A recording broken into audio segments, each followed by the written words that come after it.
Hello বন্ধুরা, welcome back to my channel texture and অ্যারোমাতে তোমাদের অনেক অনেক শুভেচ্ছা, ভালোবাসা, অভিনন্দন। তো আজকে একটা দারুণ রেসিপি তোমাদের সঙ্গে শেয়ার করব। তো এই রেসিপিটা যদি সঙ্গে থাকে তাহলে আর কিছুই লাগবে না, না মাছ, মাংস, ডিম, কোনো কিছুই লাগবে না। এটা দিয়েই এক থালা ভাত নিমেষেই উড়ে যাবে। তো দেখো এখানে আমি ফুলকপি নিয়েছি, বিনস নিয়েছি, আলু নিয়েছি, কুমড়ো নিয়েছি। তোমরা দেখতেই পাচ্ছ কেমন করে কেটে নিয়েছি। এখানে সোয়াবিন আমি সেদ্ধ করে নিচ্ছি। আর এখানে কড়াই বসিয়ে দিয়েছিলাম, আমি ফোড়ন দিয়েছি, লঙ্কা ফোড়ন দিয়েছি। এর মধ্যে আমি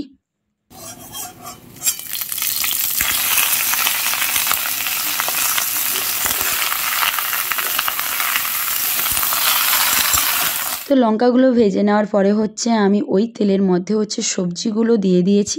দিয়ে এবার ভালো করে একটু কষে নেব। আর এখানে স্বাদ অনুযায়ী আমি নুনটা দিয়ে দিচ্ছি। 1 চামচের মতন হলুদ গুঁড়ো অ্যাড করেছি এর মধ্যে, দিয়ে আবার ভালো করে মিশিয়ে নেব।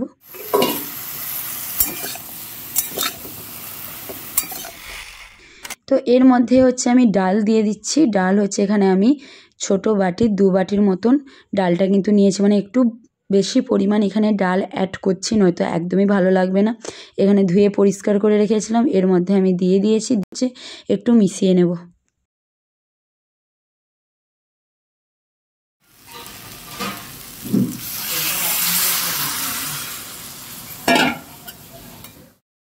এখানে আমি বড় বাটির 1 বাটি জল দিয়েছি, দিয়ে একটু ঢাকনা দিয়ে রেখে দেব।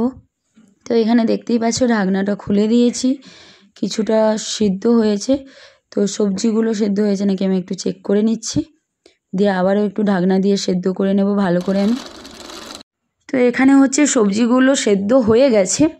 আর ফুলকপিগুলো যাতে বেশি সেদ্ধ না হয়ে যায় তার জন্য আমি কি করছি, সব বড় বড় করে রেখেছি। তো এই জন্য তুলে রেখে দিচ্ছি, একটা বাটিতে করে তুলে রেখে দিচ্ছি। আর বাকিগুলো আরও একটু সেদ্ধ হবে, কারণ আলুটা একটু সেদ্ধ কম ছিল সেই কারণে। তো এখানে দেখো ডাল আর ফুলকপি আলাদা করে নিয়েছি। এখানে আমি তেল দিয়ে দিয়েছিলাম, বড় করে একটা পেঁয়াজ এর মধ্যে কেটে দিয়ে দিয়েছি। আর এখানে কালো জিরে ফোড়ন আর সাদা জিরে ফোড়ন এর মধ্যে আমি দিয়ে দিয়েছি 1 চামচের মতন। আর বড় 2টো টমেটো কুচোনো এর মধ্যে আমি অ্যাড করে দিচ্ছি, দিয়ে একটু কষে নেব। এবার একটু কষে নেওয়ার পরে 1 চামচের মতন রসুন বাটা, 1 চামচের মতন আদা বাটা এর মধ্যে আমি অ্যাড করেছি, দিয়ে একটু আবার কষে নেব। এখানে লাল লঙ্কার গুঁড়ো 1 চামচ আর হলুদ গুঁড়ো 1 চামচ দিয়ে দিয়েছি, দিয়ে আবার একটু কষে নেব। তো মশলা কষা হয়ে গেছে, তোমরা দেখতেই পাচ্ছ তেল ছাড়া শুরু করে দিয়েছে। এর মধ্যে আমি যে সয়াবিন সেদ্ধ করে নিয়েছিলাম এর মধ্যে আমি অ্যাড করে দিচ্ছি, দিয়ে এবার ভালো করে একটু মিশিয়ে নেব। তো মিশিয়ে নেওয়ার পরে এবার কি করছি, মানে একদম সেদ্ধ আমি কিন্তু ফুলকপিটা কিন্তু এখনও মিশাচ্ছি না, ফুলকপিটা আলাদা করে রেখেছি। এটা বাকি সবজিগুলো যেটা সেদ্ধ হয়ে গেছিলো খুব সুন্দরভাবে, ওটাই এর মধ্যে আমি দিয়ে দিয়েছি। আর একটু অল্প করে ধনেপাতা কুচনো করে একদম বাড়ি বাড়ি টাইপের কুচিয়ে এর মধ্যে দিয়ে দিয়েছি। আর এখানে 1 চামচ থেকে 1.5 চামচের মতন আমি ঝোলা গুড় অ্যাড করেছি, চিনি নয়, ঝোলা গুড় অ্যাড করেছি। আর একটু স্বাদ অনুযায়ী নুনটা অ্যাড করে দিচ্ছি, দিয়ে একটু অল্প করে আমি কাসুরি মেথি সব পরিমাণ মতন এর মধ্যে অ্যাড করে দিয়েছি। দিয়ে সবার শেষে আমি ফুলকপিগুলো এর মধ্যে অ্যাড করে দিয়েছি, দিয়ে 2 থেকে 5 মিনিট ফুটিয়ে নেব। তো দেখো আমি এখানে 2 থেকে 5 মিনিটের মতন ফুটিয়ে নিয়েছি, এটা হয়েও গেছে। আমি গার্নিশের জন্য কোনো কিছুই করছি না, একটা বড় পাত্রে আমি এটা রেখেছি। দেখতেই পাচ্ছ কেমন হয়েছে ঘন্ট, মানে একদম অসাধারণ। ডাল, সোয়াবিন আর সবজি দিয়ে এই অসাধারণ ঘন্ট একবার বাড়িতে বানাও, সত্যি বলছি আর কোনো কিছুই লাগবে না। এটা ভাত, রুটি, পরোটা, লুচি সবের সঙ্গে যাবে।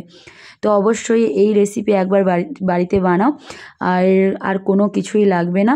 তো যদি তোমাদের এই রেসিপি ভালো লাগে তাহলে কি করবে, তো তোমরা জানোই, অবশ্যই একটু লাইক করবে, শেয়ার করবে, আর চ্যানেল সাবস্ক্রাইব করে নিও, পাশে থাকা বেল আইকন বাটনে ক্লিক করে নিও, তাহলে আমার ভিডিও সবার প্রথম তোমাদের কাছে পৌঁছে যাবে। যারা ফেসবুক থেকে দেখছো তারা ফলো করে নিও, যারা ইউটিউব থেকে দেখছো তারা অবশ্যই কিন্তু সাবস্ক্রাইব করে নিও। তো আজকের মতন টাটা, সবাই সুস্থ থাকো, ভালো থাকো, আর আমার নেক্সট রান্নার ভিডিওর জন্য অপেক্ষায় থাকো।